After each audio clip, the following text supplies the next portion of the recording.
Sir Nifty பார்த்தீங்கன்னா கிட்டத்தட்ட நம்மளுடைய வியூஸ் பிரகாரம் ஒரு ரெசிஸ்டன்ஸை பிரேக் அவுட் கடந்து க்ளோசிங் கொடுத்துருக்காங்க. இப்போது நெக்ஸ்ட் என்ன சார் பண்ணலாம் அப்படின்னு பார்த்தீங்கன்னா பாருங்கள், இந்த ரெசிஸ்டன்ஸை வந்து கடந்து க்ளோசிங் கொடுத்துட்டாங்க. ஓகே, நெக்ஸ்ட்டு இந்த ரெசிஸ்டன்ஸ் இருக்கு இல்லையா, ஸோ இந்த ரெசிஸ்டன்ஸ் கிட்ட ப்ரைஸ் சஸ்டெண்ட் ஆகிட்டு நின்னோம் அகைன் ஒரு பிரேக் அவுட் கொடுத்தா நம்ம வந்து இங்கேருந்து ஒரு அப்பர் சைடுக்கான பிளான் பண்ணிக்கலாம். இந்த ஏரியாவுக்கு மேலே நம்ம ஒரு அப்பர் சைடுக்கான பிளான் பண்ணலாம்.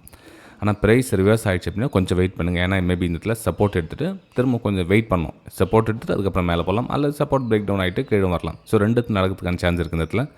ஸோ நெக்ஸ்ட்டு இந்த இடத்துல ஒரு ரெசிஸ்டன்ஸ் க்ரியேட் ஆகும். ஸோ ரெசிஸ்டன்ஸ் கிட்ட போகிறவரை கொஞ்சம் வெயிட் பண்ணி அகைன் இன்னும் ஒரு சின்னதாக ஒரு பாசிட்டிவ் மூமெண்ட்டுக்கான வாய்ப்புகள் இருக்குது. இன்றைக்கி டேட் பார்த்திங்கன்னா 19 மார்ச் டேட் இது.